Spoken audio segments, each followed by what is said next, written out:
This is 15-year-old Ethan opened fire at Oxford High School, fatally injuring several students and teachers. He used his father's 9mm handgun, which his father reported missing to 911.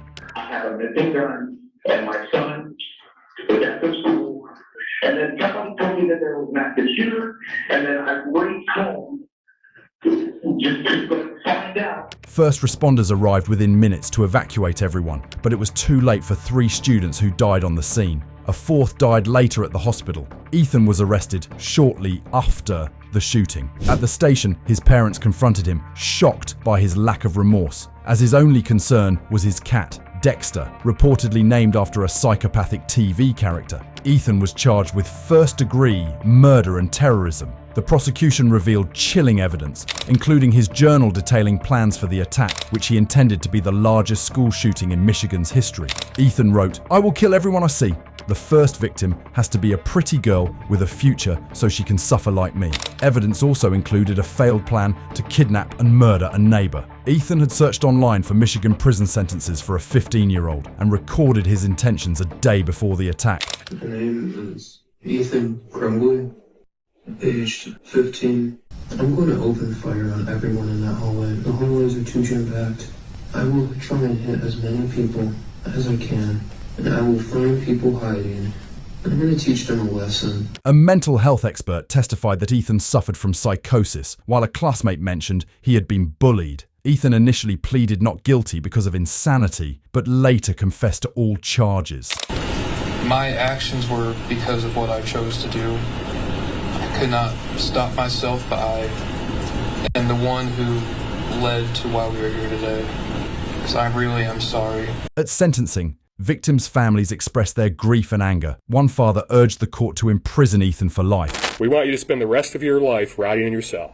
What you stole from us is not replaceable." The judge highlighted Ethan's deliberate planning and execution of the shooting, sentencing him to life without parole, plus an additional 24 years. Ethan's parents, James and Jennifer Crumbly, were charged with involuntary manslaughter for failing to secure the gun and ignoring warning signs. Evidence showed Ethan had paid his father to buy the gun and practiced shooting with his mother days before the attack. After fleeing, they were found hiding in a friend's shop and sentenced to 10 years in prison each. This was the first time parents were criminally charged for a mass school shooting committed by their child. Ethan Crumbly will spend the rest of his life in prison. This is 14-year-old Philip Chism assaulted, stabbed, and robbed his math teacher, Colleen Ritzer, in a bathroom at Danvers High School. CCTV footage showed Ritzer heading to the women's restroom, with Chism secretly following her. Moments later, he entered the bathroom wearing gloves. Chism was later seen running out to retrieve a large recycling bin, returning to the bathroom. He dragged the bin, now with his face covered, through the hallway and outside the school. Police reported that Chism stole Ritzer's purse, keys, and credit card, later using the card to buy a movie ticket. At midnight, police found Chism walking along Route 1, where he confessed to the murder, stating she was buried in the woods. They found the murder weapon, a bloodied box cutter, in his pocket, and Ritzer's body was discovered near the school, close to where she pursued her dream job. Chism was charged with first-degree murder, armed robbery, and assault. At his trial, he confessed in custody to rendering Ritzer unconscious, dragging a box cutter across her neck, and disposing of her body in the woods. He even drew a map to help locate her. The defense claimed Chism was severely mentally ill, suffering from psychosis since age 10, but the prosecution argued the murder was premeditated, noting Chism brought gloves, a mask, and the weapon to school. The jury convicted him on all counts, finding him guilty of deliberate premeditation and extreme cruelty. At sentencing, Judge David Lowry described the brutal nature of Chism's actions, including stabbing, assaulting, and degrading Ritzer's body. Chism received life in prison with the possibility of parole after 40 years. While awaiting trial in 2015, Chism attacked and severely injured a female juvenile detention worker. In 2024, at 25, he pleaded guilty to attempted murder and kidnapping in that case. A judge sentenced him to an additional 17 to 20 years in state prison for the attack. This is 19-year-old Angel Granados Diaz entered Parkrose High School with a shotgun hidden under his coat. Moments later, football coach and security officer Keenan Lowe was seen heading toward a classroom. The two nearly crossed paths before Granados Diaz followed Lowe into the room. As panicked students fled, Lowe heroically tackled Granados Diaz to the ground and disarmed him. I lunged for the gun, put two hands on the gun, and he had his two hands on the gun, and obviously the students are, running out of the classroom and screaming, and I'm just making sure that barrel of the gun isn't pointing towards them or towards me, and I was able to wrestle it away and kind of save the day.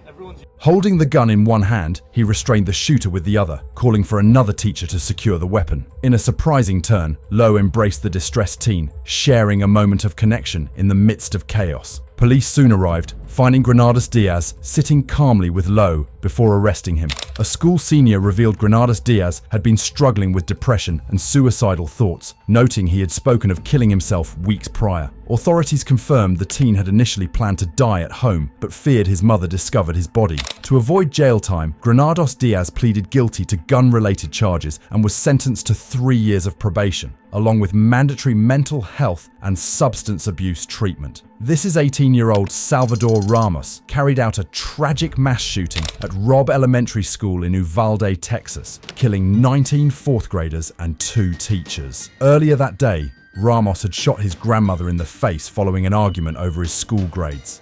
After the attack, he sent disturbing text messages and drove off in a pickup truck, crashing it in a ditch near the school.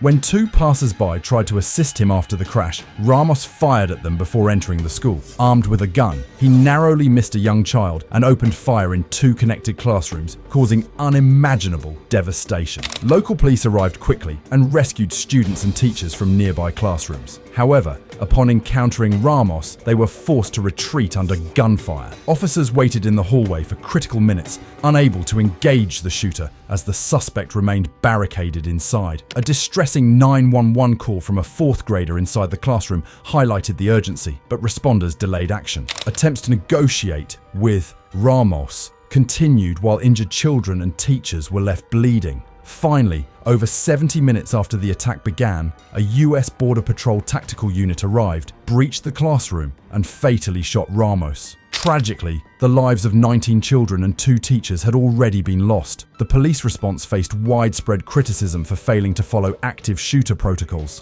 Investigations revealed confusion and poor leadership, with Uvalde Police Chief Pete Arredondo struggling to take control, leaving his radios outside and appearing indecisive during the incident. Grieving families sued the city and Texas police over the botched rescue operation, eventually settling for over $2 million. While Ramos's true motives remain unclear, the tragedy serves as a stark reminder of the need for effective crisis response and leadership. This is 15-year-old Caden Holland, known for posing with guns and writing songs about carjackings, shocked Prince George's County, Maryland, with a violent act.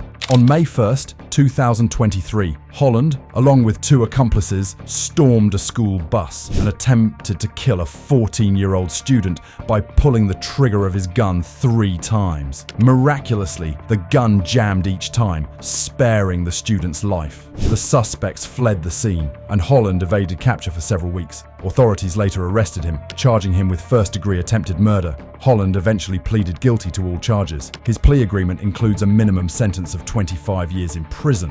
While awaiting sentencing, Holland remains incarcerated, facing the consequences of his actions and the life-altering impact of this violent incident.